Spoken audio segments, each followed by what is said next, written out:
माता वैष्णो देवी के बारे में तो सभी जानते होंगे। उनके दर्शन से ही सारे भक्तों के दुख, कष्ट, पाप ये सब कुछ खत्म हो जाते हैं।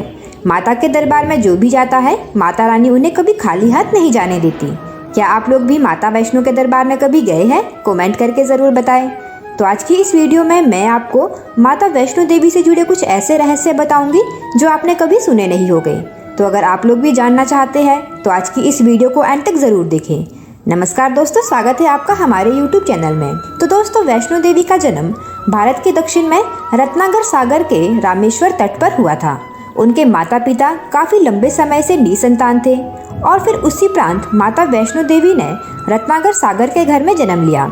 जब माँ वैष्णो देवी का जन्म हुआ था तो उसके एक रात पहले रत्नाकर सागर ने वचन लिया था कि वो बालिका जो भी चाहे उसकी इच्छा के रास्ते में वो कभी नहीं आएंगे। तो माँ वैष्णो देवी को बचपन में त्रिकुटा नाम से बुलाया जाता था। बाद में विष्णु के वंश से जन्म लेने के कारण वो वैष्णवी कहलाई। दोस्तों, रत्नाकर सागर की पुत्री देवी त्रिकुटा को जब 9 वर्ष की उम्र में ये पता चला कि भगवान विष्णु ने राम के रूप में जन्म लिया है, तो देवी त्रिकुटा ने राम को पति रूप में पाने के लिए तपस्या शुरू की। फिर सीता हरण के बाद जब राम और त्रिकुटा की पहली मुलाकात हुई तो देवी त्रिकुटा ने राम से उनको पति रूप में पाने की इच्छा प्रकट की। तब भगवान राम ने त्रिकुटा को कहा कि मैंने इस अवतार में एक पत्नी व्रत रहने का वचन लिया है और मेरा विवाह सीता से हो चुका है, इसीलिए मैं आपसे विवाह नहीं कर सकता। फिर जब देवी त्रिकुटा ने बहुत विलाप किया तब भगवान राम ने कहा कि लंका से लौटते समय जब मैं आपके पास आऊंगा तब अगर आपने मुझे पहचान लिया तो मैं आपसे विवाह कर लूंगा। फिर श्री राम जब लंका से वापस आए तो वो अपना वचन निभाने के लिए त्रिकुटा के पास गए, लेकिन भगवान राम की माया के कारण त्रिकुटा उन्हें पहचान नहीं सकी। फिर त्रिकुटा के दुख को दूर करने के लिए श्री राम ने कहा कि देवी, आप त्रिकुटा पर्वत पर स्थित गुफा में जाकर मेरी प्रतीक्षा कीजिए। जब कलयुग में मेरा अवतार होगा तब मैं आपसे विवाह कर लूंगा। तब तक महावीर हनुमान आपकी सेवा में रहेंगे। फिर भगवान राम के आदेश के अनुसार आज भी माता वैष्णो प्रतीक्षा कर रही है और अपने भक्तों के सभी दुख दर्दों को मिटा रही है। इसके साथ ही क्या आप लोग जानते हैं कि वैष्णो देवी के मंदिर में एक नहीं बल्कि 2 गुफाएं हैं, जिसमें से एक गुफा को हम सभी गर्भजून के नाम से जानते हैं, जो त्रिकुटी पर्वत पर स्थित है। उसकी लंबाई लगभग 1200 फीट है और ये गुफा अर्धकुंवारी के पास है, जहाँ माँ वैष्णो देवी ने 9 महीने कठोर तपस्या की थी। और इस मंदिर की एक और दूसरी गुफा है जो कि भवन के पास है।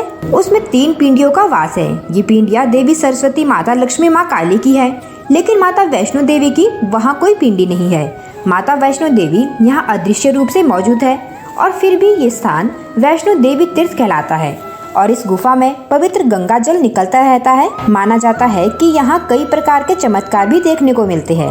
दोस्तों, ये तो आप सभी जानते होंगे कि माता वैष्णो देवी ने भैरव को त्रिशूल से मारा था, जिससे फिर उनका सिर उड़कर त्रिकुट पर्वत पर भैरव घाटी में चला गया था, जिसके कारण फिर वहाँ भैरव मंदिर का निर्माण हुआ था और तभी से भैरव का शरीर माता वैष्णो देवी के मंदिर में है। कहते हैं कि भैरव के वध करने के बाद उसे अपनी भूल का पश्चाताप हुआ और उसने माता वैष्णो देवी से क्षमा की भीख मांगी। दोस्तों, माता वैष्णो ये तो जानती थी कि उन पर हमला करने के पीछे भैरव की प्रमुख मंशा मोक्ष प्राप्त करने की थी। तब उन्होंने भैरव को न पुनर्जन्म से मुक्ति प्रदान की बल्कि वरदान देते हुए ये भी कहा कि मेरे दर्शन तब तक पूरे नहीं हो गए जब तक भक्त मेरे दर्शन के बाद तुम्हारे दर्शन नहीं करेगा। और उसी मान्यता के अनुसार आज भी भक्त माता वैष्णो देवी के दर्शन के बाद भैरव के दर्शन करने जाते हैं। भैरव का ये मंदिर वैष्णो माता के मंदिर से करीबन 2 से 5 किलोमीटर की चढ़ाई पर स्थित है। तो अगर आप सभी लोग भी वैष्णो देवी के दरबार दर्शन करने के लिए जाते हैं तो उसके बाद भैरव मंदिर में भी जाकर अवश्य दर्शन करें, तभी आपकी सभी मनोकामनाएं पूरी होगी। और अगर आप भी माँ वैष्णो देवी के भक्त हैं तो कमेंट बॉक्स में जय माँ वैष्णो देवी अवश्य लिखें और रोजाना ऐसे ही इंटरेस्टिंग वीडियो देखने के लिए सब्सक्राइब कीजिए हमारे YouTube चैनल को।